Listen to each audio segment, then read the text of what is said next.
This podcast contains adult language and explicit content. Listener discretion is advised.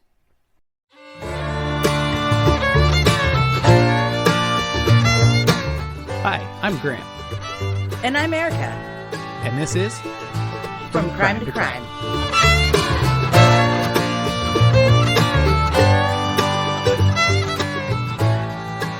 What are we going to call our fans?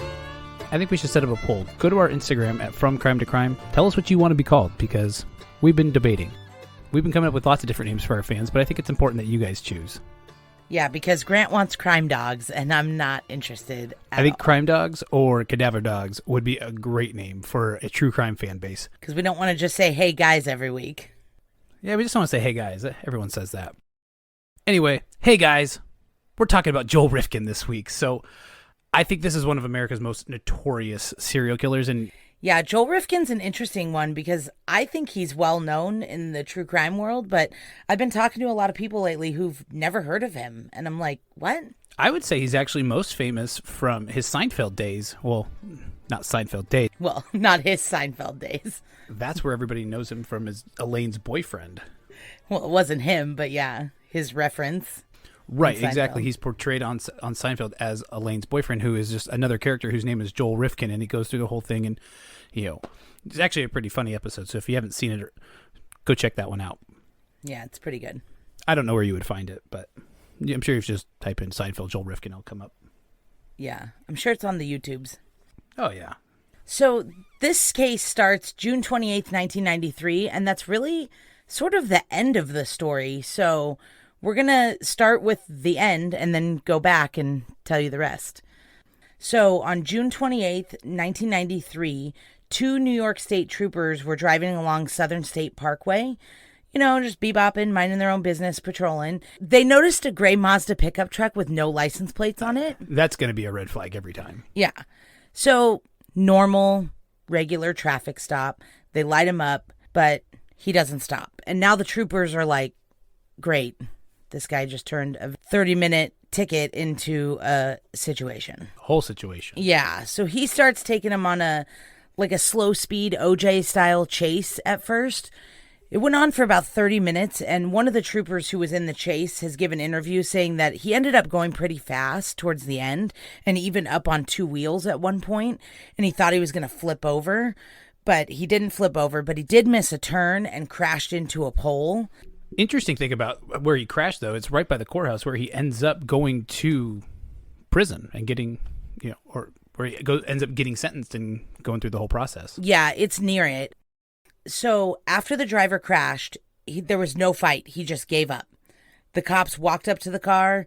They identified him as 34-year-old Joel David Rifkin, and they cuffed him up and put him in the back of the police car because he turned a traffic ticket into a whole fucking evening.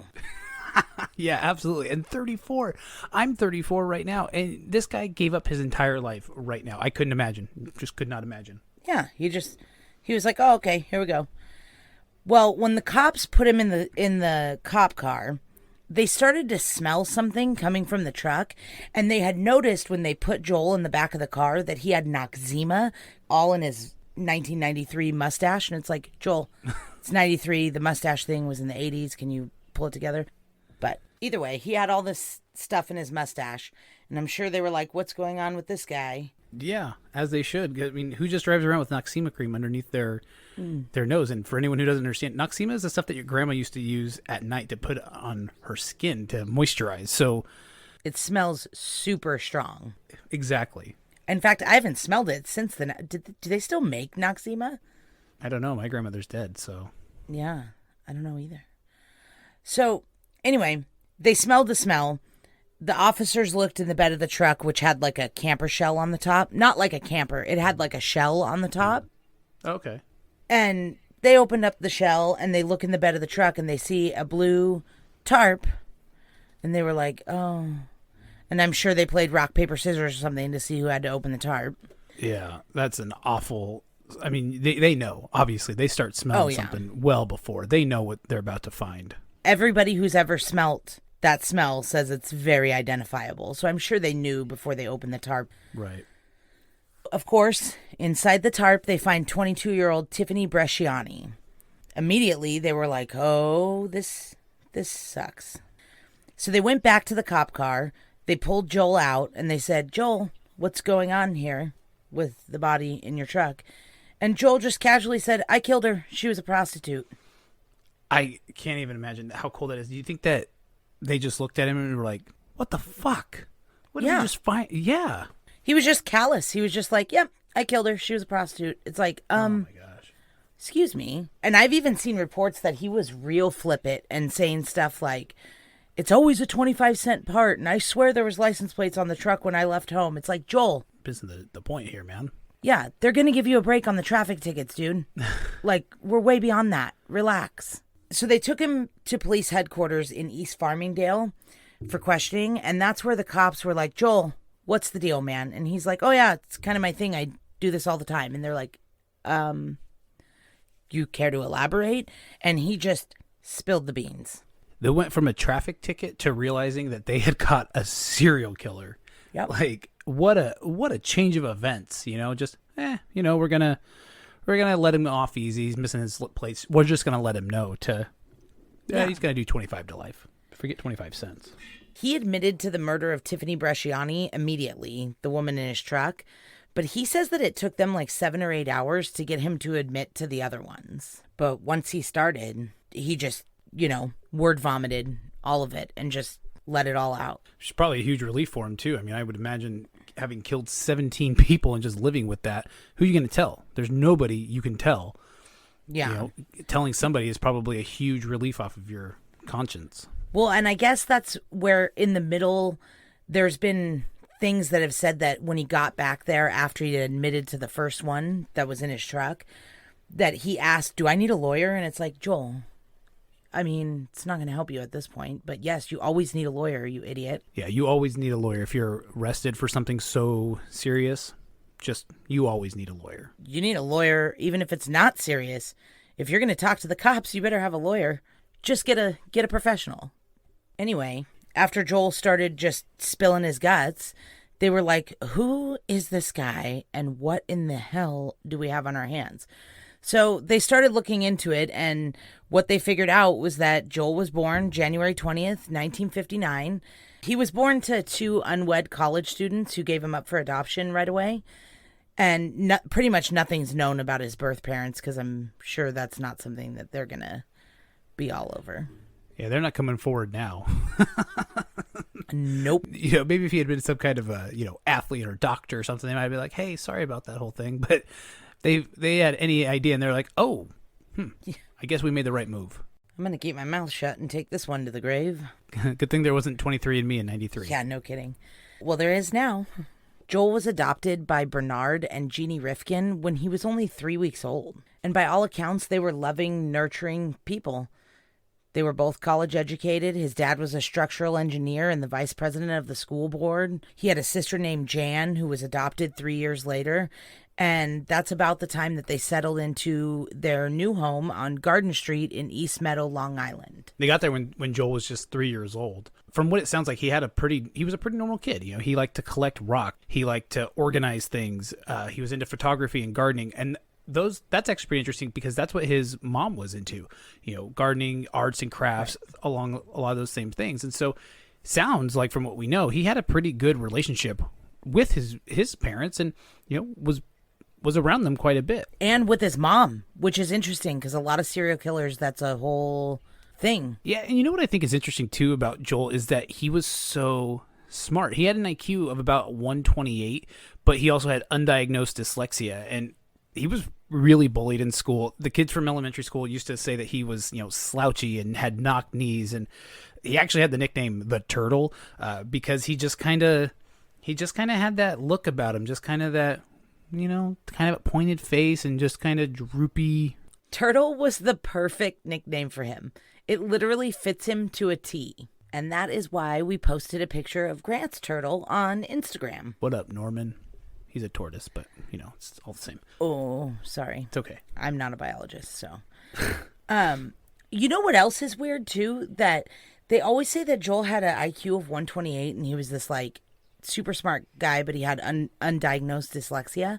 I wonder if that IQ test thing, though, I wonder if that if they only did it once and they were like, oh, he has an IQ of 128, we're just going to stick with that. It's like, I feel like that might have been a mistake. What if that was wrong? Because you can watch interviews with him and he's a dipshit. Now, where are we getting the IQ of 128? Is that from an actual test, or is that what Joel is telling everybody? Like, no, I'm really smart. I have an IQ of 128. Almost everything comes straight from Joel. Interesting. Because the victims aren't around to tell their side of the story, and their families dispute a lot of what he says. And not everything can be fact-checked. Like, how do we fact-check his IQ? Make him take an IQ test in prison? I'm sure there's a BuzzFeed quiz for it, so we can just send him one. Yeah, maybe. So anyway, I just wonder if that was wrong, and because his parents were so smart and studious, they were like, oh, he's going to be a little boy genius, and then he was an idiot. Right, and maybe he knew that. And they were like, let's not retest him, because then we'll find out he's actually an idiot. Or maybe he just made it up. Maybe he heard his parents talking about it, and his dad had an IQ of 128, and that's just what he went with because his dad was super smart. Could be. Like you said, he was bullied pretty relentlessly in school, although the turtle nickname... I don't know, that seems pretty innocent enough, but it got worse for him in high school. Well, it got worse before that even. I mean, his parents, though we've talked about him being smart, they let him know at 11 that he's adopted. That seems like the wrong age to do that. It is. I have two sisters who are adopted, and they've always known, but 11 is a really hard age. Like, there's already a lot of stuff going on, especially in a boy's body. You don't need to tell them. Also, you came from somewhere else. If you, my personal opinion, if you're going to tell them at the very beginning or keep it a complete secret forever. But yeah. Or until they find out on 23andMe. Yeah, exactly. But that's when they told him, and it's also around the same time that he started to have these really dark fantasies. Yeah. The gladiator fantasies. Yeah, he just had some really sick, sadistic thoughts that went through his head, and obviously he didn't tell anybody what they were. Well, he told the cops because we all know about it. He had fantasies that women would fight to the death over him. That is definitely a fantasy because that's never going to happen. Yeah, it's never going to happen, man. But like you kind of alluded to, though, as high school came, things really did only get worse for Joel. He tried really hard to fit in. And for me, this is kind of where I feel kind of bad for him, honestly, because he was trying really hard to fit in. He joined the track team, wanted just to be a part of what the other kids were doing, and it didn't go very well. The kids, again, were not very nice to him, but he did get a new nickname, Lardass. Perfect. Your nickname was the Turtle. Why would you join the track team? Like, what in your mind would make you think that was a great idea? Yeah, turtles and tortoises are not known for their speed, but apparently neither is Lardass either, so... No, of course not. But Joel has a tendency of taking things that are not the best and making them even worse. He decided in 1977, after he graduated high school, that he didn't want to go to college a virgin. So his solution was to hire a sex worker to lose his virginity, and then he got addicted to them. I can understand why you would get addicted to it when you really want to fit in so bad and you just can't. Yeah, he's been quoted as saying, well, they don't say no, so, they don't turn me down. And it's like, that is kind of sad when you think about it, but... Sure, of course it is. I don't feel bad for him because this all goes poorly. And I don't know what he thought he was going to gain hiring a sex worker before he went away to college. Like, you have sex once and you think college is going to be a giant orgy? Or what are you thinking? Yeah, it's probably that. I mean, it's probably... do it once, get it out of the way, and then the next one will come easy because you've got that big thing off of your plate. But as he goes to college, nothing does get easier for him. He earns only 12 credits, and he's bullied in college, too. And so he drops out. Is college even a place where you get bullied? In college, you just kind of like mind your own business. Everybody's an adult. You just go your separate ways, I would definitely think so. I mean, that was my experience in college, but in 1977, when you didn't have the technology that was around, I don't know, maybe people hung out on campus and were more involved in it sounded like he went to a community college. Maybe they were more involved in what their community college had and what they did, and they stuck around a little bit, kind of like an extended high school. Yeah, maybe. But he drops out because he was he was not busy studying. He was too busy stalking sex workers. So this next couple of years is where Joel really has a hard time adjusting to normal society. He has a hard time keeping jobs and being just a functional adult because he's focused on his addiction of sex workers. So he takes college classes, but he continues to do poorly, and it's assumed that he continues to take the college classes because that's what his parents would have wanted. They would have wanted him to continue his education. Right. And he's a constant disappointment to his dad, obviously. I mean, this man was an athlete and a scientist and a very educated man, and he had this big dof of a son. I'm sure he felt like a disappointment. Everything I've read says that his parents didn't treat him like that, but I'm sure that's how he felt. So his parents did try really hard to work with him and work with him in classes, but things just didn't go well for Joel. And they got a little bit worse too as time went on, because his dad, Bernard, he was diagnosed with cancer in 1986. And by February of 1987, he had committed suicide by taking too many of his pills. And Joel thinks he did it on purpose to not see another failing grade from his biology class, because Joel thinks he killed himself so he didn't have to see himself fail anymore. Whether that's true or not. Yeah. And it's like, Joel, it's not all about you. Your dad was dying in pain. Like, do you really think his dad committed suicide to not see his failing biology No, absolutely grade? not. No, give me a of course break. not. So in August of 87, though, he was arrested in Hempstead, Long Island for soliciting sex workers. And he's still living with his mom at this point, right? Oh, yeah. He'd moved back in with his parents after college. It goes downhill quickly. He gets arrested in Hempstead, Long Island for soliciting sex workers, which he hides from his mom. And this is what makes him start to go into Manhattan to find sex workers, because he feels like he's doing it too close to home. His family's going to figure this out. Right. And I think one of the things to keep in mind, too, is that he's also trying to keep a normal life while he's patronizing these sex workers. He's also trying again in school. And in 88, he enrolled in a horticultural program. And this time he actually did really well. And he got an internship at a planting field in Oyster Bay, New York. But of course, that didn't last long because he has such a hard time fitting in with other people.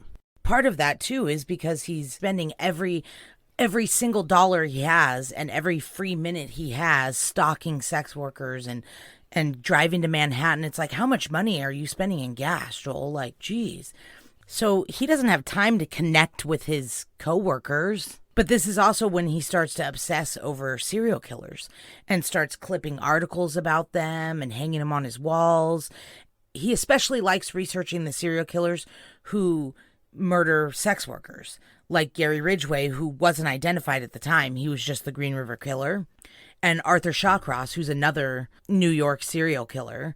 And he starts having a lot of really dark fantasies, and he starts getting overly obsessed with this, obsession with serial killers, and loses his internship at the planting fields in Oyster Bay. It's almost like he stopped doing his internship at the planting fields and went into an internship from Gary Ridgway and Arthur Shawcross on how to kill sex workers in New York. I mean, he went from one to the other.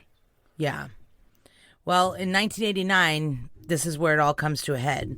So his mom's on vacation, and he picks up a girl known only to Joel as Susie, and they go back to his house, and he said he was frustrated with her because she kept asking him to take her to get drugs. So he says that he beat her with a howitzer artillery shell and strangled her to death. If you don't know what a howitzer artillery shell is, I highly recommend looking it up, because these things are absolutely huge. These aren't just regular bullet casings that plenty of people have in their homes. This is a military grade piece of our weaponry. So it's really strange it's why like he has it looks like a 2-foot long bullet. Yeah, it's nuts. Why would somebody have one of those in their home? I don't know. My dad is my dad, so I'm sure he has one of these in his home. I could see your dad having one. A lot of people collect military weapons. That's not uncommon. But next to your bed? Well, I don't know. I mean, I did see a thing that Joel bought it at a flea market. Anyway, he says that she fought pretty hard and that he still has scars on his hands from where she bit him. And, it was a pretty violent death. And he's been quoted as saying that he dismembered her with a hobby knife or an X-Acto knife. I can't even begin to imagine the time, effort, and just strength that would take, because X-Acto knives they're sharp, but they're not cut human flesh sharp. No, and they're 1 inch long. I have blades, X-Acto knives, everything in my house, and I don't have one that would cut through a human body. Not easily, at least. No, which is this is another one of those things where Joel is telling the story. So, he says it took him 8 hours to dismember her with an X-Acto knife. We don't know that that's how he did it, but all we have to go on is his word. I wouldn't put it past him. 8 hours sounds accurate on to dismember somebody with Yeah. that kind of weapon or that kind of tool. Yeah. So he put her head in a paint can and dumped her remains in various canals and wooded areas around New York City and New Jersey. And her head was later found by a golfer in New Jersey. She was a Jane Doe until 2013 when she was identified as Heidi Balk through DNA. So what year did she go missing? 89. Wow. So for longer than that. It's for 25 years almost. Yeah. I don't know how much that is. Hang on. 24 years. 24 years. She went unidentified, and they had her head. You would think if they have your head, they'll be able to figure something out. But in 1989, it was a lawless land. Yeah. In 1990, though, is when he committed his second one, and he killed the second victim, much like he did the first one when his mom was out of town. Julie Blackbird was the victim this time, and he admits to beating her with a table leg and then strangling her. But he admitted to doing it and dismembering her and putting her in pieces of cement and discarding her around various canals and creeks around Manhattan again, a la very mob of, New York, Chicago. Yeah, it is. But yeah, I'm like, Joel, crazy. leave that to the professionals. But obviously he got away with it because her body's never been found. So, I mean... Well, good news is he started his landscaping business up again in 1991. So at least he was, up to something. Yeah, and there was a lot of time between the first two murders. There was over a year. And he started to think he was going to get his life back on track. He started his landscaping business, like you said. And from all accounts that I've heard, in the beginning, his business was going okay. I think it probably started off going okay. Yeah. So the break that he took between the first two victims probably was because he was focused on his business. But that didn't last very long because after victim number 3... they're just one after the other. It's like he had zero cooling off period after that. In July of 1991, he killed his third victim, Barbara Jacobs. He picked her up, and again, he admitted that he beat her and strangled her. But this time, he didn't dismember her because from the interviews that I've seen with Joel in prison, he left her in his basement for too long, and her body was starting to swell, so he was afraid to cut it open, which is like... Even somehow it's even worse than before. I know. Like, how did you make it worse? Because that's Joel's thing. He takes the worst case scenario and somehow finds a way to make it even worse.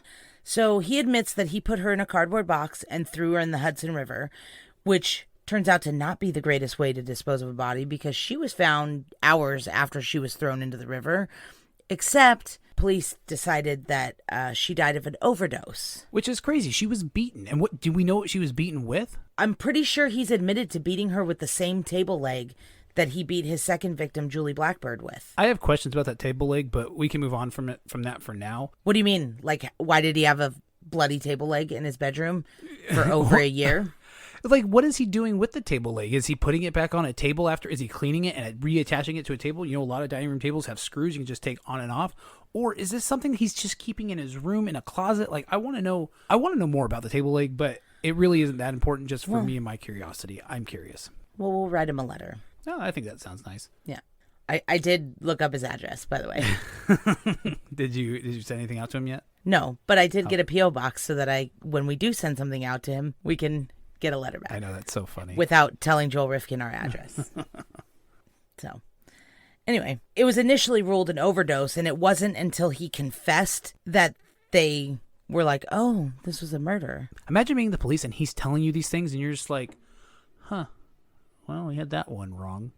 The police had no idea there was a serial killer loose. The way he killed them mostly was the same, but the way he disposed of them was so different that they never connected it to one serial killer. And so when he started confessing to these murders, they were like, oh, shoot. I think at that point, too, in society, if they were a sex worker, they were trash. They were nothing. No one really thought anything of them. They were probably drug users. Family didn't really care about them, so it makes sense. I think you're right. I think that says a lot about the police in that time. Because like you said, she was beaten with a table leg and shoved in a cardboard box and dumped in the river. Even if it was an overdose and they could look over the beating, how did she get in the box? In the river. Yeah, you're right. That's another thing like they needed to look into. But in 91, he kills Mary Ellen DeLuca, and she wasn't a sex worker, so her family says. Joel claims that she was and that she wanted to die, and she asked him to help kill her. And so he strangled her and disposed of her at a rest stop in upstate New York. She wasn't found for over a month. Yeah, which is devastating. In September. That body was hot. It was hot. Yeah. It was humid. That body is decomposing. Yeah. So it really doesn't matter if she was a sex worker or wasn't, or if she asked him to kill her or not. Here's the thing. Even if that was true, I don't want you speaking for her. You killed her. Right. You don't get to say how things happened. You don't get to dictate what her last words were. Like, get out of here. Ugh.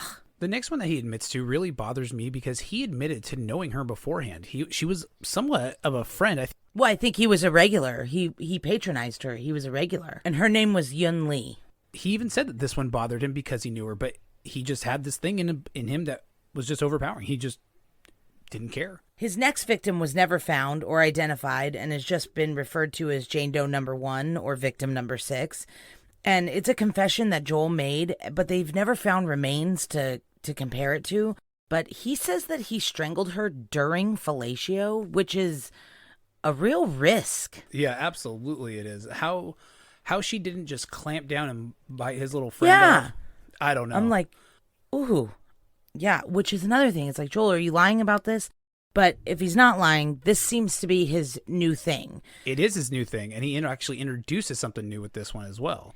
Which is so weird why he doesn't remember her or why they can't find her and he doesn't remember her name, because he did the strangling during oral sex, which is new, which he will then again do multiple times over the next few victims. And he also put her body in a 55-gallon drum and dropped it in a New York City waterway.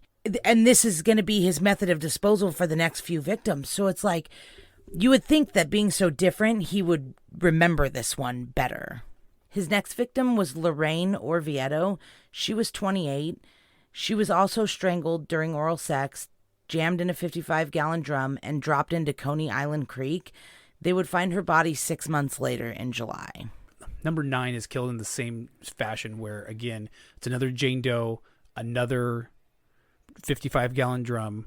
Well, she was dumped in a creek in Brooklyn, and they actually found her body, and she's still, to this day, a Jane Doe. Marianne Holloman, though, is not a Jane Doe, and it was also found that she was strangled during fellatio. She was found in another 55-gallon drum. Yeah, where the hell is he getting these 55-gallon drums? Like, would he just come up on, 8 drums, and he's like, oh, this is going to be my jam for a while? Like, what are you doing? Where are you getting these? Yeah, I did read that I read that he got these from a past employment opportunity that he had, and he didn't work there very long, but he did know that there were empty 55-gallon drums, and apparently there was no one guarding them or no one paying attention because clearly he's just coming in and going as he pleases. That just struck me as odd because I've dealt with very little 55-gallon drums in my life, let alone 8 in a year. Like, where's he getting these? Ugh. After Marianne Holloman, Joel says there was one more victim in a drum in Harlem, but that body's never been found, so that's never been confirmed. The next one is 25-year-old Iris Sanchez, and she was strangled like a lot of the other ones, but this one's different because she was dumped near the JFK airport in April of 92. This one's really weird in my opinion because nobody found her until Joel was caught and admitted to killing her, and they found her under a mattress in a parking lot near JFK. Yeah. She was there over a year. Over a year. Yeah. How amazing. I to me that's like flabbergasting. It's like, this is by an airport and a busy one. Nobody smelled that. Nobody saw anything. Like, that to me, it's like, what does this lot look like that there would just be a mattress there for over a year? Like, nobody threw that away? They never cleaned this lot up? Like, how? I couldn't even come close to trying to imagine something like that. So his next victim was Anna Lopez, who was 33 years old. This was in May of 92, and she was dumped off at Interstate 84. Violet O'Neill was his next one, who was 21, and she was brought back to his house, strangled, and again was dismembered, and parts of her body were put in, again, different waterways. So in October of 92, Mary Catherine Williams, who was 31, was his next victim. She fought super hard, and he tried to strangle her, but he ended up smothering her instead, which is kind of... Ugh. It's like, what do you mean? Like, he just, hugged her to death? Like, what does that mean? Or, with a pillow? Yeah, I would assume that a pillow was... Yeah, and her body was unidentified for almost a year until he was arrested and confessed, and that's how they identified her. 23-year-old Jenny Soto was his next victim, who was killed in November of 1992. Again, it was proven she fought hard, but Joel broke her neck and the fight was futile. He calls her the fighter because she fought back so hard that she broke all 10 of her fingernails. Oh, my God. So Leah Evans, who was 28, was the next victim in February of 93, and she was the only victim that he buried in a rural area. Even that he was bad at because he couldn't even dig a grave deep enough that when the rigor set in, her hands came up out of the dirt, and that's how her body was found. Oh, my gosh. How absolutely awful and Yeah. all of it. None of it's good. No. So Lauren Marquez is killed in April of 1993, and she's a 28-year-old girl from Tennessee. Her remains were not found until June of 93, and it wasn't until August that her body was even identified by police. June 24th, 1993, Tiffany, the one who started this all, was strangled in a parking lot. Joel then put her body in the trunk of the car, which he happened to be driving his mom's car at the time. Oh, man. Yeah. And he stopped at the hardware store, bought the tarp, wrapped her up in it, and got home, and his mom needed her car. Oh, jeez. By the time he got home, it was morning. She was like, Joel, why do you have my car? I need to go to the store. And she just took her keys and she left with the body in the trunk. He had no time to do anything. No. When she got home, obviously she never opened the trunk because when she got home, she didn't say anything. So Joel opened the trunk and took the body out, and he left it in his garage for 3 days in June. Oh, my gosh. In June in New York, no wonder. No wonder he had to put Noxzema on his mustache. Yeah, absolutely. That's not doing well. Well, and apparently that's why he was driving that night, was to go dispose of her body because... Who wouldn't be? I mean, I'm sure that was probably starting to reek the neighborhood. Yeah. After his arrest, he was pretty matter-of-fact about everything. It almost seemed like he was expecting that he was going to get caught earlier than he was. And he was just kind of like surprised that it took so long. So by the time they caught him, he was just drawing the cops' maps, telling them everything. And when they searched his house, they found Joel kept trophies from each victim. He kept things from them. What was he keeping? Like library cards and IDs and medication bottles and diaries. And he said that he was keeping them because the numbers were adding up and he wanted to remember the sequence and the order. Oh, my gosh. So not only did he keep these things, he had them almost itemized in chronological order so he could remember what belonged to what victim. Like, that's an even crazier. Yeah, which is why they were able to identify a lot of his victims, was because he kept their library cards and their IDs and their medication bottles. If he didn't do that, a lot of these girls, I'm sure, would still be Jane Doe's or not connected to him. Absolutely. So he went to trial in 1983, the same year that Tiffany Brashani's body was discovered in the bed of his truck. And he tried to pull every excuse he could. He first tried the adoption defense, and then he went to insanity. But finally, in May of 94, he was sentenced to 203 years in prison. Which feels pretty good. I mean, New York doesn't have the death penalty, so 203 years sounds fair. Well, especially, I think the best part for me is when the judge in the case said, in case there is such a thing as reincarnation, I want to make sure you spend your second life behind bars as well. I love it when judges get all like heated. I love that. When they act like real people. I love that because it's like they're literally, I know they're supposed to be like impartial and all that stuff, but when it's all said and done, Joel's been convicted. Right. He's a murderer. So at this point, the judge is like, you suck. So another funny fact is that in prison, apparently Joel does like poetry or art or something, and he wants to sell it and give half of the money to the victims' families, which kind of makes me feel gross. I don't like Who's that. he selling it to? Just random people? I don't even know if that's legal. Yeah, I would think it. Because I know where we grew up, that's not legal, because I remember Charles Manson tried to do it. Or it might have been the prison guards would take his art and then try to sell it, and they got in trouble for that. I think it was the prison guards who tried to sell it. Yeah. But I remember they got in trouble for that. But I wonder if that's just because they worked there. I would assume that, yeah, they got in trouble because they were prison guards trying to make profit off of an inmate. It would kind of be like an Orange is the New Black when they sell their underwear. If the prison guards were taking the underwear off the girls and try to sell it, it's the same idea. Yeah. Well, that's interesting. So his mom remained in the house that he murdered these women in until her death in 2010. I don't know that I'd be able to stay in that house after I found out all the things that happened in the house, around the house, in the garage. In the basement. Yeah, absolutely. I think I'd have to, move, but who knows why she stayed. And Well, she probably couldn't sell it. Who the hell's going to buy that house? Well, I guess somebody did, because it sold in 2011 after her death for $322,000, which was over $100,000 less than the asking price or the comps in the area.